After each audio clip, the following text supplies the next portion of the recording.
Hello friends. This is Subhant What Ifs. So in this video we will see what if Naruto was the ink demon. Check out the summary and other details of this movie given in this description. Also be sure to subscribe to our channel and like this video. Now let's start the story. It had been 9 years since the Kyuubi attack. 9 years. The Kyuubi had been sealed into a child, but that wasn't something that was unknown. No, everybody in the village knew of it. At first, the villagers hated the child. They loathed and despised the container of the demon, but they failed to see the results until the child was 4 years old. The red-haired boy wasn't hated anymore. He only unnerved and scared people. Every year, on the night of his birthday, Uzumaki Naruto was tortured. But not by the villagers. Nobody touched him. It was the demon inside him, punishing the container. It was the one night of the year that the villagers did not venture outside, opting to ignore the screaming. It burned. Everything burned. The demon inside him released wave upon wave of pain on Naruto. And it burned. Naruto always went missing for a week after his birthday, only to reappear. But he wasn't fine, anybody could see that. He was always paler than usual, jumpier and easily startled. His eyes were always wider, and his pupils were dilated, rapidly moving around as if searching for something. It only got worse with each birthday. Left by himself for 9 years, all he had was the company of the demon inside him. He was paranoid, something that became increasingly and painfully obvious. Some people even believed he was even schizophrenic, often found whispering to himself or staring at random places, as if somebody were there. It was unnerving. Eventually, Hiruzen enrolled Naruto in the academy. The council even pushed him to do so after Naruto unintentionally displayed the ability to manipulate ink. It was as if he had taken the Uzumaki affinity for Fuinjutsu and brought it to life, literally manipulating ink. Despite his appearance, Naruto did not come off as feral, like one might expect a container of the fox demon to be. He had the signature red hair and purple eyes of the Uzumaki clan. His skin was pale, almost resembling paper. He wore a hooded jacket nearly 24/7, the hood constantly being up had matted his naturally spiky hair, instead making it smooth. The jacket was simple in design, being entirely black. He had a black face mask covering from his collarbone to the bridge of his nose. His hands were covered with black gloves with a metal plate on the back of the hand. The metal plates did not shine, even in the light. He had dark red bandages wrapped around his forearms, the same shade as his long-sleeve shirt. His pants were black with more dark red bandages wrapped around the shins. Finally, he had black shinobi shoes, not to be confused with the sandals. Sandals didn't cover the toes or heels. The dark clothing was quite useful for blending into shadows or dark areas. Like his clan, Naruto was also a budding Fuinjutsu user. Uzumaki were demons on the battlefield, their red hair a telltale sign for the enemy to fall to their knees and pray to any god they might have that their death would be quick. Even Uzumaki civilians were dangerous. No Uzumaki went without learning Fuinjutsu. Uzumaki fought with everything they had and quite literally had to be hacked to pieces before they stopped fighting. If it came down to it, they'd sprint straight at the enemy and explode, taking down entire squadrons with them, only to practically be raised from the dead by the Uzumaki Sila Masters. In the end, that was what saved Uzushiogakure from falling. Granted, Naruto was nowhere near that, but he had no desire to violently explode to kill enemy squads. But he hated everyone and everything, especially Konoha and the demon inside him. It had been revealed that the attackers of Uzushiogakure was Konoha in disguise, trying to kill the Uzumaki once they had one and the Kyuubi under their control. And Naruto knew it. He vowed to himself that one day, he would rid himself of the demon and destroy Konoha. They were the reason the demon was inside of him. They were the reason the demon punished him. They were the reason why everything burned. But for now, he'd hide his hatred and nurse it, let it grow stronger. For now, he had to focus on the task at hand. Passing the test to fully join the academy. The test was a spar do well enough and impress the Chunin teacher to pass the test. Naruto watched as students fought each other. The bulk of them were civilians throwing around wild punches and kicks. It was painful to watch. Until it was his turn. He walked over to the dirt ring and faced a dark-haired boy. The other boy radiated confidence. Uzumaki Naruto and Uchiha Sasuke. Your spar begins now. Sasuke fell into a stance with ease, bringing his hands up to guard his face. It was a boxy and rigid stance, but it was one that would allow the user to put a lot of power behind their attacks. Naruto slid into his, one that roughly imitated the Hyuga gentle fist, but it was loose and fluid instead of rigid. Sasuke made the first move, throwing a punch at Naruto's face while stepping forwards, putting his weight into it. Naruto slid to the side and slapped the lower half of his palm against Sasuke's side, letting chakra flow around his palm to harden the bone. His opponent winced. Sasuke jumped up and spun around, trying to deliver a spinning jump kick. A flashy move, yes, but it had the potential for power if done correctly. Naruto grabbed the leg with both hands and shoved downwards, literally slamming Sasuke into the ground before sliding back a few steps. Sasuke got up, glaring at Naruto. He rushed forwards and dived to the left, following up with a punch aimed at Naruto's torso. At the last second, Naruto slid under and around Sasuke, grabbing the back of his neck with one hand and Sasuke's arm with the other. Then he kicked Sasuke's feet out from under him while using his hands to shove the boy the other way. The fall was a harsh one, but Sasuke got up, seething with anger. He had realized Naruto's technique. It was all based around counter-attacking and dodging the opponent's attacks. That is, until Naruto lowered his arm slightly, leaned forwards, and brought his feet a little closer together. Sasuke was about to run forwards when Naruto beat him to the punch. Naruto sprinted forwards and ducked under the kick sent his way, pulling back his right palm. Sasuke twisted, letting the palm slam against his side rather than his stomach. Naruto slid around the dazed Sasuke and, in a show of flexibility, lifted his leg up and hooked it on Sasuke's shoulder. He lifted himself up and slammed his knee against the back of Sasuke's head before flipping off the boy. He landed and turned around, observing Sasuke. The dark-haired boy was sprawled on the ground, out cold from the hit to the head. Naruto couldn't deny that it had been difficult to dodge Sasuke's attacks, but the Uchiha could use some more time training in Taijutsu before being able to take Naruto down. In Taijutsu, it had been found that if one opponent was even a little better than the other, he or she would most likely win. Such was the case here. As time went by, it soon became apparent who stood where in the class. Sasuke started to catch up to Naruto in Taijutsu and even surpassed him. Nonetheless, nobody else ever beat Naruto, and Naruto always made it quite difficult for the Uchiha to beat him. Naruto was the best in academics and in ninjutsu. His textbook answers and logical explanations far surpassed others of his age. His ninjutsu was the best, only slightly above Sasuke's. Naruto's Sumaten, Mist and Sumaten, Coffin were impressive, although both were far from being complete. Manipulating ink into a fine mist or specific shapes were difficult. He was near the lowest in the class for Jinjutsu, though. He had no aptitude for it, although he did have one advantage. Despite making it their job to torment him, the demon broke him out of every Jinjutsu he was placed in. That didn't stop him from hating the fox though. Things continued along this route until a year into the academy, just 2 weeks after his 10th birthday. He received news that his mother, Uzumaki Kushina, had woken up. He didn't know how to feel about it, but the fox screamed and shouted in anger that rivaled the frosty void of hell. He had been brought to the hospital to see her for the first time in his 10 years of life. Hiruzen stood outside the door and greeted him. "Hello Naruto." Naruto nodded downward slightly, as per his usual greeting. He didn't like speaking unless he had to, or unless he couldn't stop himself. "Before you go in, keep in mind that your mother just woke up from a 10-year coma. Good luck." Hiruzen opened the door and let Naruto into the room, closing the door behind the boy. Hiruzen hoped that this would help atone for his sins, for the wrongs he had done, even a little bit. He had lived through 2 wars and came out of both of them with regrets and more blood on his hands. He was the one who had the most blood on their hands in the entire village, including the death of half of Uzumaki. Everybody had regrets. Hiruzen regretted launching that attack on Uzumaki. He cursed to himself, knowing he shouldn't have let the council pressure him into it. Because the attack had failed in the end, Konohagakure was surrounded on all sides by enemies. If there wasn't a country that they were enemies with, the ones that they were allies with were only barely, having a very strained and thin alliance. And they just had to go and add Uzumaki into their long list of enemies and potential enemies. Hiruzen had decided long ago that he wouldn't hold Naruto or Kushina back. He knew about certain missions before they even happened, like the Kanabi Bridge mission. If he had sent in a different team, a more experienced one, then certain things wouldn't have happened.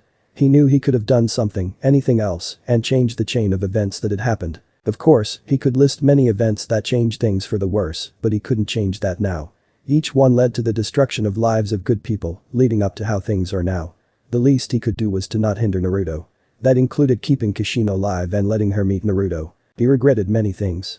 Hiruzen just hoped that he could begin to atone for it before death. XXXXX. Kushina watched as a boy entered the room. He was short, perhaps 4'9", but it was hard to tell how old he was with almost no skin showing. Truth be told, she remembered very little about life before she had fallen into a coma. She remembered finding out she was going to have a child of her own, but nothing beyond that. Everything beyond there was too foggy to remember. Until she woke up, that is. Although she still didn't remember, she didn't know how she got there. She found that she couldn't get up and walk about, having already tried. Needless to say, she was still a little sore from collapsing and hitting the floor, forced to wait there until somebody came into the room and helped her back into the bed. Hiruzen had appeared a day ago, telling her that today she would get a special visitor. And here was that visitor. "Hello who are you?"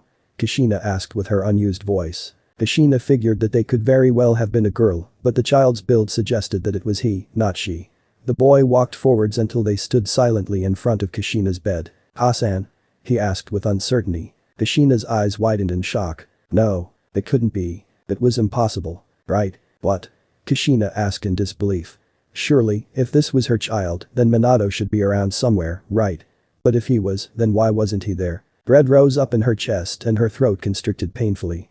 She had to check something. "Come here." The boy walked around the bed and up to Kushina's side, as requested. Kushina tentatively reached forwards and pushed back the hood while pulling down his mask with her other hand. Red locks of hair and seemingly glowing purple eyes stared back at her. The hair was exactly the same shade as her hair and his eyes. His eyes had the same exact shade of purple as her own eyes. She noticed his eyes starting to get watery. He even had her facial features. Are you Naruto?" she asked. That was the name that she and Minato had decided to name their child if it was a boy. She had to make sure. "My name is Uzumaki Naruto." The dread changed. It was no longer that uncertain, uneasy dread. It was full and settled in. And Minato. Naruto's facial expression changed slightly to one of confusion. "Minato Namikaze?" "Yes." The next thing he said sent Kushina into hysterical crying. "He died 10 years ago on the night I was born." Kushina had been awake for a couple weeks. Awake for the first time in a decade.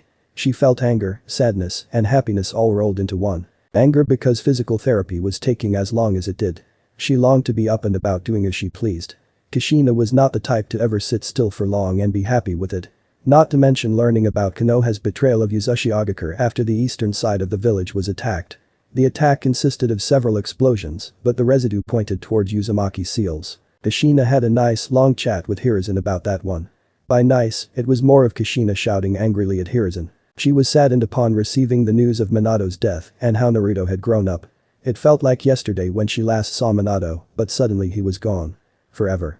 She had looked over the seal that Minato made and grimaced. It would certainly do the job, but there was one problem. He had, in his rush to complete it, left a workaround for the fox to torment Naruto. Not in a way that it would be able to take over or weaken the overall seal, but it was able to forcibly drag Naruto into his mindscape and hurt him. But she couldn't stop herself from being happy whenever Naruto was around. She started to teach him Fuinjutsu well, calligraphy, but it was close enough for now. But at Naruto's request, Kushina taught Naruto a certain seal and helped him make 2 of them, which were then applied to his arms. Needless to say, once Naruto fully learned how to use the seals, he'd be able to launch things away from him just by touching them. That is, if the seal worked the way Kushina thought it would. She told him not to use it until she was able to double-check it to make sure it wouldn't blow up, because seals could do that if you weren't careful. Seals had a tendency to either do nothing, set things on fire, blow up, or send things to hell if you messed up on the seal. Yeah, it was a good idea to make sure you knew what you were doing. Winging it was potentially very deadly, not just for the enemy, but also for whoever used the seal. That brought her back to an important subject. The new relationship between Konohagakure and Uzumaki, which she was chatting with Naruto about. "Hassan, are you there?" Naruto asked when Kushina got lost in her thoughts again. She did that a lot. Kushina rubbed the back of her head sheepishly. "Yeah, sorry about that. Just thinking, Databane." That did not change the fact that she hated being stuck in a hospital bed, condemned to do physical therapy for an hour every day. Naruto, who was sitting in a nearby chair with his hood and mask down, nodded. Kushina had asked him to always keep his hood and mask down when he was around her. "Naruto? Who are your loyalties with?" Kushina asked. She hoped Naruto knew that he could tell her anything. Besides, his answer would have an impact on what she did once she got out of this god-forsaken hospital. Naruto's gaze hardened, not with Konoha. That made sense. Konoha, after they had Uzumaki and the demon fox under their control, decided to try and destroy Uzumaki. They didn't want the chance of Uzumaki demanding that all Uzumaki clan members be brought back to Uzumaki out of Konoha's control. But Kushina had been counting on the answer he gave. "That's fine. One day, when we're both strong enough, we'll go home," Kushina said after motioning for Naruto to come closer. She pat Naruto on the head, ruffling his hair. "Where is home?" Kushina pulled Naruto onto her lap and held him close. She wasn't going to lose anybody else. She had to make sure he was strong. She had to make sure that she was strong. Strong enough to survive the journey. Uzumaki. XXXXX. Naruto had changed over the past 3 years. For one, he finally had a mother taking care of him. One that he didn't even know existed until Hiruzen told him that Kushina woke up. But Naruto had to admit, he was grateful. Kushina, after she was released from the hospital, patched up the workaround that the demon fox had found to torment Naruto. Naruto was no longer forcibly pulled into his mindscape or tormented during his birthdays. He lived together with his mother in a small apartment, but it was good enough. With his mother training him, he had become much stronger, although he was lacking in taijutsu now, and he was still unable to perform any genjutsu. Naruto made up for his lack of taijutsu by using arm blades. Sleek and dark, they were very deadly if used properly. Kushina had, about a year into living together, forced Naruto to undergo a change in appearance for safety reasons. Rumors that Kushina was still alive had spread to the other nations, including rumors about her son. Kushina decided that a change in appearance was due. Both of them now had dyed white hair and contacts that made the sclera black, while the pupils and her eyes were the same shade of purple that they naturally had. Neon purple. Needless to say, the rumors had died down since then. Although Naruto swapped out his red shirt and bandages for a simple black long-sleeve shirt. He replaced his jacket with a dark silvery jacket with a thin metal layer for protection, although it was several sizes larger than him. He had progressed in Fuinjutsu a little, having finished calligraphy a year before. His mother had explained how there were 15 levels of mastery in the Uzumaki sealing arts. She explained how people like Jiraiya, people considered to be seal masters without being of the Uzumaki clan, were only a level 5, on average. Kushina herself was a level 14 seal master. Naruto was just barely a level 2 after a year of practice, but Kushina told him that he was moving faster than many people who learned Fuinjutsu. He was thankful for that. He wondered what team he'd be placed on, having passed the graduation test. Naruto started to pay attention to Iruka, who was listing teams. Team 7 will be Sasuke Uchiha, Sakura Haruno, and Choji Akimichi. Your sensei will be Kakashi Haddock. Team 8 will be Hinata Hyuga, Kiba Inuzuka, and Shino Abiram. Your sensei will be Kurina Yuhi. Team 9 is still in use this year. Team 10 will be Ino Yamanaka, Fumiko, and Sai.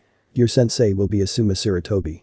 Finally, Team 11 will be Shikamaru Nara, Naruto Uzumaki, and Mizuko. Your sensei will be Kushina Uzumaki. Iruka finished, putting down the clipboard and inhaling deeply, nearly out of breath from listing most of the teams without taking a pause for air. Several of the new genin looked at Naruto, hearing both his last name and the last name of his sensei. They didn't know that Kushina was his mother. After a bit, the class split up to sit with their teams, Shikamaru moving over to Naruto and sitting next to him. A black-haired girl with dark purple eyes and a plain hoodie walked up to them and sat next to Shikamaru. The girl only had a dull gray hoodie and black pants. Her headband was loosely tied around her neck. Other than that, she had average shinobi sandals. I assume you're Mizuko? Shikamaru asked. The girl nodded. Troublesome. Iruka rapped his knuckles on the chalkboard to get the attention of the class. The jounin assigned to be your sensei will arrive shortly. In the meantime, behave. I'm going for my lunch break now. With that, he left the room. The new teams began to chat with each other, for the most part. Some of them just sat in awkward silence. So, Naruto, Shikamaru said. Naruto turned to Shikamaru. Naruto, despite having a mother now, didn't change much at the academy. He was slightly less antisocial, but not by much. Your last name is Uzumaki. So? The last name of our sensei is also Uzumaki. Naruto nodded and looked out the window. It was raining outside. Naruto liked rain. It was never too bright outside or too hot outside whenever it was raining. Yes. Ka-sen was already training me, but she'll be training a team now, I suppose. Shikamaru did a double take. That was the most he had ever heard Naruto say at one time. Wait, she's your mother? Yes. Shikamaru nodded. That explained the last name. Troublesome. A few minutes later, several people walked into the room in a line. One had spiky silver hair. He had his headband tilted so it covered his eye. In his hand was a little orange book, but from the distance, Naruto couldn't see what the title was. The jounin otherwise looked quite normal, wearing the standard jounin attire. The next was a woman with wild long black hair and bright red eyes. It looked as though her clothing was made entirely of bandages, ending around the middle of her thighs. Probably a genjutsu specialist, based on the clothing, Naruto internally guessed. There was a man with short spiky black hair. He was smoking a cigarette, which Naruto internally grimaced at. He otherwise looked to be wearing the standard jounin attire, though he did have a sash around his waist with the kanji for fire on it, like the ones that the 12 guardian shinobi had. The last one was one that Naruto recognized, his mother. She had her hair up in a ponytail with her bangs kept out of her face by her headband. She had a black version of the standard jounin flak jacket and a black sleeveless shirt. She wore standard anbu pants. Her sheathed katana was attached to her back. Kushina's eyes fell on Naruto before she smiled. Team 11, come with me. XXXXX. Kushina sat across from the trio of genin. She had led them up to the roof for introductions to get an idea of what was to come. The rain didn't bother her. Alright, we might as well start up with introductions. I'm Kushina Uzumaki and I like my son, Raymond, and Fuinjutsu. I don't like people who use others as weapons or tools. My goal is to one day go back to Uzushiogakure, Kushina said. Then she motioned towards Shikamaru. Fine. I'm Shikamaru Nara. I like watching clouds and sleeping. I dislike putting effort into things. My goal is to be an average ninja and marry an average girl. Maybe have a son and a daughter. I'll retire when my son becomes a respectable ninja and when my daughter marries. I plan to die of old age before my wife. Shikamaru yawned and leaned back against a nearby wall. Kushina deadpanned, a true Nara. Kushina motioned to Mizuko. Well I'm Mizuko, I like tea the quiet. I don't like loud noises, I have no goals, Mizuko said. Kushina nodded. She had to help the girl fix her stuttering. Then she motioned to Naruto. I'm Naruto Uzumaki. I like training with Kasan and trying to perfect my Sumitan techniques. I dislike talking, but I'll do it if I have to. My goal is to one day go to Uzushiogakure. Naruto's tone was curt and slightly harsh, but he did the best he could. No, that was a lie. He didn't really care what his tone of voice sounded like. Well, it's nice to know I have an interesting team. Tomorrow, meet me at training ground 32 at 9 in the morning. I'll be testing your skills so I have an idea on what to train you in, Kushina said with a smile on her face. She was itching to throw a few punches, even if she had to hold back a bit against the Genin team. See you then. XXXXX. Naruto watched as his new teammates walked into the clearing. He could hear the soil squelch a little from the rain of the previous day. It was still a little muddy, but not much. Shikamaru looked tired and carefree, but slightly irritated from having to be awake. Mizuko looked pale as a sheet and had dark marks under her eyes. She clearly hadn't slept well. Where's Kushina-sensei? Shikamaru asked, yawning. She'll be here in a couple minutes. Ka-san had to go get something quickly, Naruto answered. Today would be the first time he had a spar with his mother in a few months. He knew Kushina's method of finding out what skills a person had. That method often involved fists. Sure enough, Kushina showed up a few minutes later. Hello, kiddos, she said. Naruto had made sure to bring his headband with him since he had forgotten it the day before. He had it loosely tied around his neck, the black cloth blending in with the shadow cast by his hood. I'll be testing your skills individually at the same time. Through a spar. Mizuko raised her hand. Kushina nodded to her. How would you test all of us at the same time?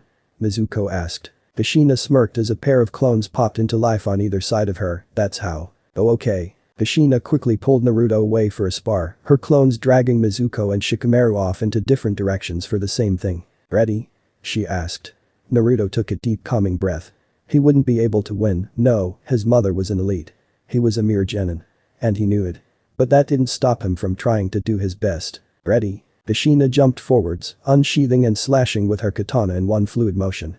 Naruto leaned back 90 degrees, narrowly avoiding being beheaded by his own mother. He shot back up and backflipped away, stopping several feet away and flashing through hand signs. Kushina dashed forwards again, flipping her sword to a reverse grip. Sumitan. Ink mist. Naruto shouted, quickly pulling the hidden zipper on his face mask open in time for him to spew out a fine black and inky mist. Part 1 complete, he told himself. Kushina dashed through it effortlessly, homing in on Naruto's chakra signature.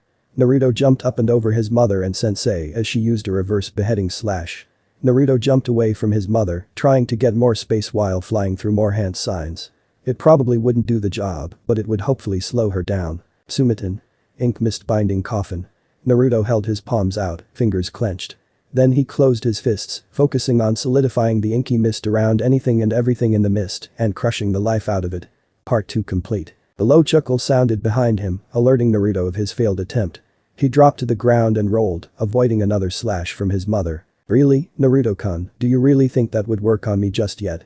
We are Uzumaki, while we focus on Fuinjutsu, all members of our clan can use Sumitan. Seals are more than just ink and paper. Here, let me show you. Sumitan. Dripping puppets. The inky mist solidified on the ground near Kushina, forming puddles of ink. From the puddles rose a pair of short humanoid inky creations, ink dripping off them. Neither had legs, but they seemingly slid over the grass towards Naruto without a problem. One of the puppets swung an arm at Naruto, who extended his arm blades and cut through the creation. The slash cut the thing clean in half before it deformed and melted into a puddle of ink. The other puppet quickly followed suit when Naruto cut through it. Naruto retracted the arm blades and formed a hand sign, Sumitan. Ink clones. From the puddles that Kushina's dripping puppets had deformed into, a pair of identical Naruto clones rose. Naruto jumped backwards as his clones dashed towards Kushina, arm blades drawn. Kushina easily blocked the attacks of both clones, using one sword to block 4 blades. She was a skilled swordswoman, after all. Meanwhile, Naruto sat down and began flipping through hand signs. He had learned that he could create seals using ink without using paper. He only knew a few seals though. One of his clones pulled away and dashed around Kushina, only to be kicked in the chest and deform into a flying puddle of ink. The other one was quickly beheaded. Kushina turned to dash at Naruto, only to be met by his final technique. Sumitin. Flash seal. Naruto shouted. The kanji for flash floated in the air in front of him, entirely made of ink, before it was sent flying at Kushina. Then it seemingly exploded into a blinding flash of light. Naruto had barely looked away in time to avoid being blinded. He turned back around after the light died down, only to see a dome of chains. Chakra chains, to be exact. The chains shifted around, swirling about, until they had completely retracted back to Kushina. She stretched as 4 chains sprouted from her back and lifted her into the air. That was a nice try, Naruto-kun, but I'm not down yet. It'll take a lot more to take me down, Databane. Kushina said cheerily. The chains started to lift themselves and move forwards, planting themselves into the ground as they moved Kushina closer to Naruto. Naruto knew he was in trouble. Big trouble. His mother only ever pulled out the chakra chains when she had to put in a little effort or more. He had actually managed to push her far enough to get her to put in a little effort. Naruto crouched low to the ground and dashed forwards, using the muddy and inky puddles to skate forwards through use of chakra. Once he was close enough, Naruto jumped upwards, extending both arm blades and spinning around in a blur, turning him into a human buzzsaw. Another chain sprouted from Kushina's back and batted him away, skidding him off the ground. I might be your mom, but I'm not going to take it too easy on you, Naruto-kun. You won't get better or stronger if I hold back too much, Kushina said. Naruto had to admit, she was right. Understood, Ka-san. Naruto dashed forwards once more, dodging the chain sent his way, and jumped onto one of the 4 chains Kushina was using to keep herself in the air. The golden chakra chains dimmed as mud and ink splattered onto them from Naruto's shoes, but Naruto paid no heed to that. He jumped from one to another and then straight at Kushina, using the built-up momentum to try and catch her by surprise. Kushina raised herself higher and grabbed Naruto's wrist, effortlessly avoiding the blades. She spun herself around and threw Naruto towards the ground. At the last second, he exploded into a small shower of ink. Kushina pulsed her chakra outwards, searching for Naruto's chakra signature. She found it right above her. Looking up, Kushina moved herself backwards to avoid the spinning buzzsaw that was Naruto. He exploded into a shower of ink once more as he hit the ground. Kushina growled, another substitution. Naruto rose from a large puddle of ink while holding his hands in a hand sign, his eyes seemingly glowing from under the dark shadow provided by his hood. Sumitin. Ink clone saw missiles. Kushina's eyes widened slightly when clones of Naruto shot out of any and every puddle of ink, arm blades extended. Each one curled up and began spinning mid-air, arms out to their sides so the blades could do their job. Kushina smiled slightly as she maneuvered herself mid-air and slashed at the clones. Out of the corner of her eye, she saw the original Naruto drop to one knee, panting, but still holding up the hand sign. The jutsu must have been taxing. Or he was already quite worn out. It was hard to tell. Kushina pulled out a scroll and channeled chakra to her finger, turning chakra to ink as she quickly drew on the scroll. Then she used the chains to propel herself at Naruto, stopping a few feet away and flinging the scroll open. Hexagonal paralysis. Kushina shouted, throwing the paralysis seal at Naruto. The name came from the base used for it, the hexagon base, and then the function of the seal. Naruto tried to jump away, but the scroll hid and wrapped around him, tightly binding him and keeping him in place. Then he felt the chakra seeping into him and relaxing his muscles until he collapsed. The inky mist had vanished a while ago, making it easy for Naruto to see around the clearing. Kushina lowered herself to the ground as the chains retracted into her back. You did well, Naruto-kun, but you have much to learn. XXXXX. Shikamaru was not happy. He wasn't happy that the first thing in the morning came in the form of Kushina swinging her sword at him, nearly cutting him in half every time. He had tried everything he could think of, except for one thing, but that one was only needed in a life or death situation he wouldn't be walking away from. Setting off an exploding tag at point-blank range. Plus, Kushina was an elite. She could probably dodge it with ease. Kushina stabbed at him, forcing Shikamaru to move to the side to avoid the blow. He didn't expect the sword to swing towards him though.